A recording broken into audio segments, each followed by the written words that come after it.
육류라고 무조건 레드를 먹어야 된다고 그런 고정관념에 안 빠지셨어요. 이 영상을 한번 보시고 나면 이 와인 아재가 왜 이 와인 안주에 이런 와인을 골랐을까?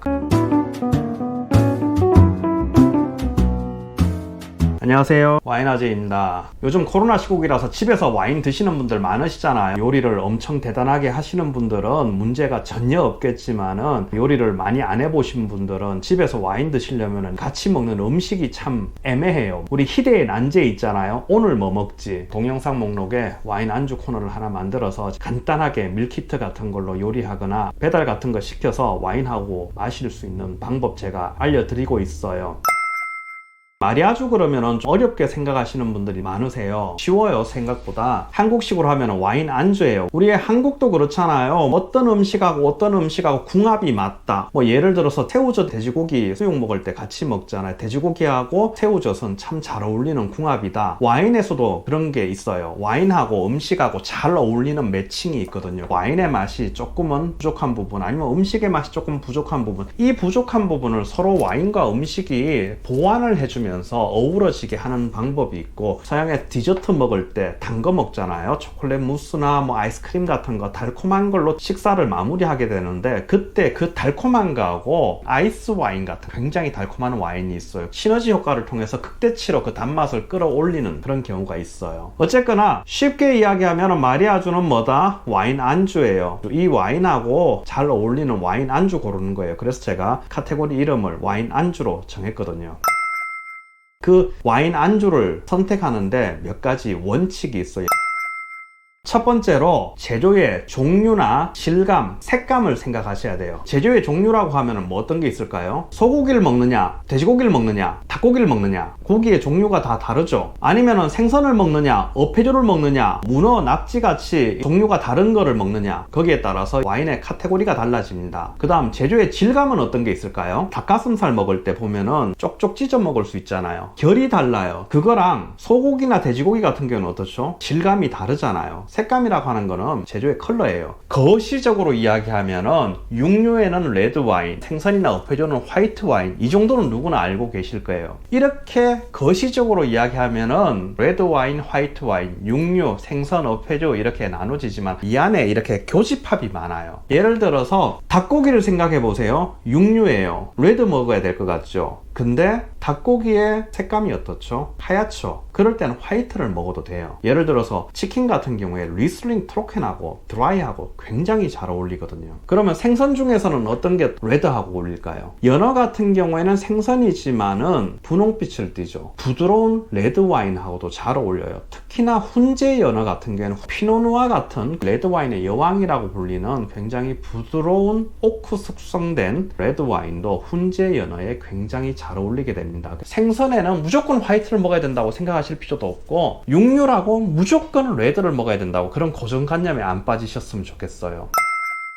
그 다음 두 번째로 소스의 종류예요. 소스가 어떠냐에 따라서 와인이 또 달라질 수가 있거든요. 예를 들어서 서양식으로 소스에다가 버터도 넣고 와인도 넣고 졸여가지고 소스의 질감 자체가 농축미가 있을 때는 떫은 맛이 강한 와인하고도 어울려요. 한식은 묽은 양념이에요. 불고기, 돼지갈비, 갈비찜, 마리네이드가 됐지만 양념 자체가 점성이 있는 양념은 아니거든요. 그럴 때는 떫은 맛이 강한 것보다는 조금은 미디엄 바디 아니면은 부드러운 쪽에 레드 와인이 더 잘 어울리게 됩니다. 여기 보시면은 제가 투뿔 한우랑 먹었던 영상 와인 안주 코너에 올렸거든요. 근데 이 영상 한번 보세요. 여기서 제가 많이 말씀드리는 게, 서양식으로 좀 찐득한 소스를 곁들여서 먹느냐, 아니면은 우리처럼 살짝 겉면만 익혀가지고 육즙을 살려서 소금만 찍어서 먹느냐, 그거에 따라서도 와인이 당연히 달라지게 됩니다. 소스의 색감이 어떠냐에 따라서 레드가 될 수도 있고 화이트가 될 수도 있어요. 버터가 많이 들어간 조금은 찐득하게 만들어진 브라운 소스 같은 경우에는 떫은 맛이 강한 레드 와인하고 잘 어울리겠죠. 토마토 소스를 곁들인 어떤 요리에는 떫은 맛이 강하지 않고 살짝은 산미가 있으면서 토마토 향을 가지고 있는 끼안티 와인을 선택하면은 실패 확률이 많이 줄어들어요. 크림 소스 같이 하얀색 소스 같은 경우에는 육류지만은 화이트 와인으로 선택하셔도 좋아요.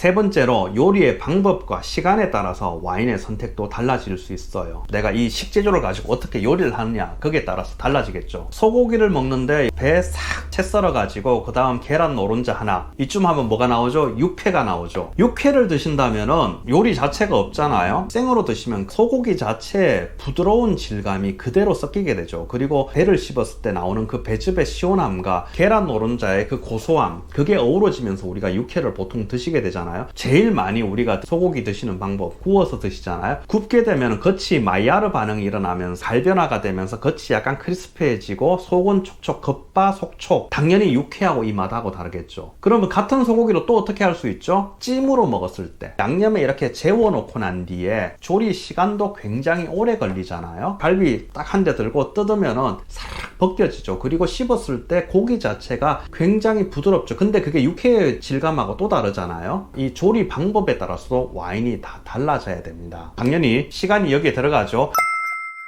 네 번째로 여러분들이 생각해야 될 게 내가 한 요리의 맛과 향, 풍미를 생각하셔야 돼요. 프라이팬에 구웠느냐, 숯에 구웠느냐, 그 숯향이 들어가면 수채향하고 오크향하고 잘 어울리거든요. 이 요리가 어떤 맛이 나느냐, 거기에 따라서 와인의 선택권이 세분화되고 다양해질 수 있습니다. 와인 안주 잘 고르는 법 4가지 고려해야 될 상황 알아봤습니다. 재료에 따라서, 소스에 따라서, 조리 방법에 따라서, 그리고 마지막 요리의 풍미에 따라서 와인 안주를 고르는 방법이 다 달라요. 또 생각해야 될 부분이 있어요. 서양인과 한국인의 차이를 여러분들이 좀 고려를 하셔야 됩니다.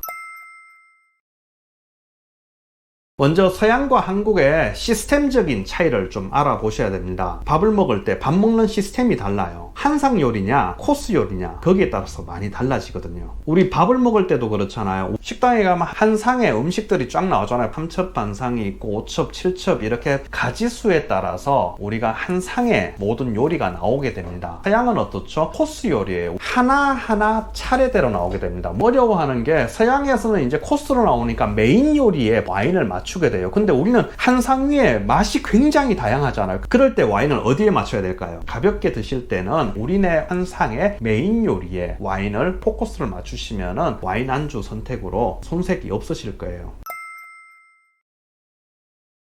그리고 두 번째로 습득한 미각의 차이가 있어요. 우리 음식은 좀 스파이시한 매운맛이 좀 많이 들어가고 아니면 된장, 고추장, 간장의 어떤 장류의 짠맛이 들어가게 됩니다. 서양 음식은 유제품 발효, 치즈, 버터 쪽이 많다 보니까 올려선 조금 느끼하게 느낄 수 있는 그런 미각이죠. 서양인들 미각 기준에 맛있다고 이야기하는 게 한국인한테 무조건 맛있을 수는 없어요. 반대로 이야기하면 우리가 맛있다고 이야기하는 게 서양인들이 똑같이 맛있다고 이야기 안 하잖아요. 그렇게 습득한 미각 범주의 차이가 분명히 존재하게 됩니다. 독일에서 유학할 때 와인 경영학 전공했다 그랬잖아요. 한국 음식 7가지를 해가지고 거기에 독일에 있는 와인들 다양한 거하고 요리하고 와인하고 매칭을 시켜봤어요. 독일에 유학 온 독일 음식, 독일 와인도 어느 정도 경험이 있고 한국에서 자란 그런 분들을 상대로 또 해봤고 독일에서 있는 저희 교수님 그리고 와인 메이커들, 와인 전문가라고 이야기하는 50분을 모시고 7가지 요리를 해가지고 다양한 와인하고 매칭을 해봤어요. 제 논문 자료에도 그게 들어가 있지만은 그때 뚜렷하게 나타나는 특성이 있었어요. 한국인 집단과 독일 집단 이렇게 매칭을 해봤는데 뚜렷한 결과가 뭐냐면은 공통점이 있어요. 마지막으로 심리적인 요인의 차이도 있어요. 서양의 코스 요리를 먹게 되면은 그 총량 자체가 많은 건 아니에요. 서양 음식은 칼로리로 먹어요. 이거를 먹었을 때 한 끼 식사에 칼로리가 충족이 되느냐 그렇게 생각하시면 편해요. 우리는 어떻죠? 한 상에 거하게 나오잖아요. 양 자체가 많아요. 뜨끈한 국물이 이 안에 들어가줘야지 뭔가 먹은 듯한 그런 느낌이 들잖아요. 심리적으로 우리는 위장이 차야지, 포만감이 있어야지 잘 먹었다 이런 느낌이 나게 되거든요.